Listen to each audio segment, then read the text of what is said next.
আমরা আজকে সংখ্যা পদ্ধতি নিয়ে আলোচনা করব। তো আজ আমরা এইচএসসি আইসিটি তৃতীয় অধ্যায়ের নাম্বার সিস্টেম অর্থাৎ সংখ্যা পদ্ধতি নিয়ে আলোচনা করব। সংখ্যা পদ্ধতি নিয়ে আলোচনা করতে হলে আমাদের প্রথমে জানতে হবে সংখ্যাটা কি। তো সংখ্যাটা হচ্ছে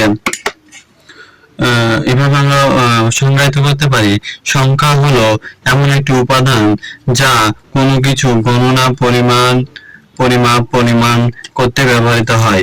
এটি সংখ্যার সংজ্ঞা। আর এই সংখ্যা তাহলে পরে সংখ্যা পদ্ধতিটি কি? সংখ্যা পদ্ধতি হলো কোনো সংখ্যা প্রকাশ করা বা লেখার পদ্ধতিকেই আমরা সংখ্যা পদ্ধতি বলবো। তো সংখ্যা পদ্ধতি দুই প্রকার।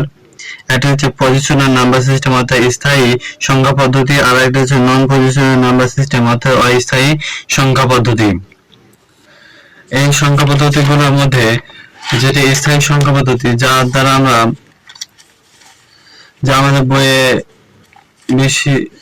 যার দ্বারা বিভিন্ন করা হয়, সেক্ষেত্রে স্থানীয় সংখ্যা পদ্ধতি যা আমাদের বইয়ে উল্লেখ রয়েছে। স্থানীয় সংখ্যা পদ্ধতি চার প্রকার। একটি হচ্ছে ডেসিমাল, যেটা হচ্ছে লাতিন ভাষা থেকে উৎপত্ত, ডেসিম থেকে ডেসিমাল শব্দটি উৎপত্তি হয়েছে। এই ডেসিমাল সংখ্যা পদ্ধতির বেজ হচ্ছে 10, এটা হচ্ছে বেজ, এবং এই সংখ্যা পদ্ধতির জনক হচ্ছে আর্যভট্ট। আর বাইনারি সংখ্যা পদ্ধতি, এটার বাংলা নাম হচ্ছে দ্বিমিক। বাংলা সংখ্যা পদ্ধতির বাংলা নাম হচ্ছে দ্বিমিক, এবং এটি ল্যাটিন ভাষা বিনি থেকে উৎপত্তি হয়েছে, এবং এর বেজ হচ্ছে 2, আর এটা লিবনিজ এর জনক হচ্ছে। আর অক্টাল সংখ্যা পদ্ধতি বাংলা নাম হচ্ছে অষ্টক। তো এটা বাংলা নাম হচ্ছে অষ্টক। এটি হচ্ছে লাটিন অক্টো থেকে এটি উৎপত্তি হয়েছে। লাটিন অক্টো এটি থেকে এই লাটিন অক্টাল ভাষাটি উৎপন্ন হয়েছে। আর এর বেজ হচ্ছে 8, এবং এটি জনক হচ্ছে সপ্তম চার্লস। আর যেটি আরেকটি আছে হেক্সাডেসিমাল,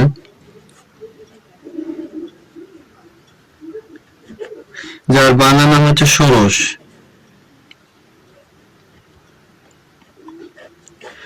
এই অক্টাল শব্দটি লাটিন তো ডেসেম এবং হেক্সা গ্রিক হেক্সা শব্দটি উৎপন্ন হয়েছে গ্রিক। আর এই ডেসেম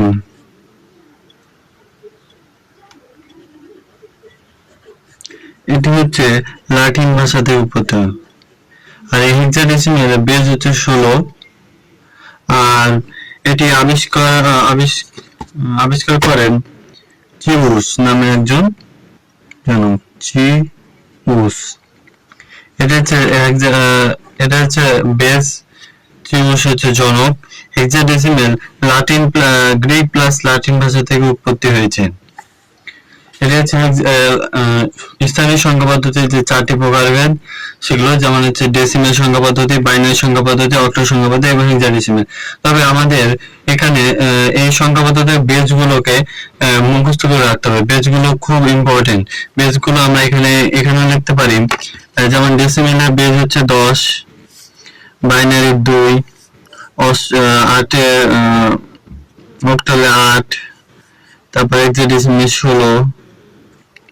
তো এই সংখ্যাগুলোকে ডেসিমালের ক্ষেত্রে সংখ্যা হবে 0, 1, 2, 3, 4, 5, 6, 7, 8, 9। এই 10টি নিয়ে হচ্ছে, দেখেন এখানে বেজ আছে 10টি, সংখ্যা হবে 10টি, 1, 2, 3, 4, 5, 6, 7, 8, 9, 10। এই 10টি সংখ্যা নিয়ে এই ডেসিমাল সংখ্যা পদ্ধতি গঠিত, যার বেজ হচ্ছে 10। এবং বাইনারি সংখ্যা পদ্ধতির বেজ হচ্ছে 2, মানে এটি দুইটি মূল সংখ্যা নিয়ে গঠিত। একটা হচ্ছে 0 আর এটা হচ্ছে 1। এখানে বাইনারিতে 0 দ্বারা অফ এবং 1 দ্বারা কোনো কিছু 1 বোঝায়। এবং অক্টালে অক্টালে বেস যেহেতু 8 মানে অর্থাৎ এখানে 8টি সংখ্যা হবে, মানে 0 1 2 3 4 5 6 7, এটা হচ্ছে অক্টালের সংখ্যা। আর হেক্সাডেসিমাল বেস যেহেতু 16, তো 16, তাই এই সংখ্যা হবে 16। তাই আমরা কিভাবে করছি দেখুন, 0 1 2 3 4 5 6 7 8 9, 9 এর পর আমরা এখানে হেক্সাডেসিমালে a b c d e f, এটা হচ্ছে চূড়ান্ত সংখ্যা। যেমন সংখ্যাটা আমরা গণনা করে দেখতে পাই 16টি হবে। 1 2 3 4 5 6 7 8 9 10 11 12 13 14 15 16, 16টি সংখ্যা হয়েছে। এবার আপনারা জানবেন এই a b c এর মান কত। এখানে হেক্সাডেসিমালে যদি আমরা ডেসিমাল সংখ্যা মতো করে ভাবি, তাহলে এখানে হবে 10। হেক্সাডেসিমালে 10 মানে a, এটা হচ্ছে 11, 11 মানে b, এবং c মানে হচ্ছে 12, d মানে 13, আর e মানে হচ্ছে 14, আর f মানে হচ্ছে 15।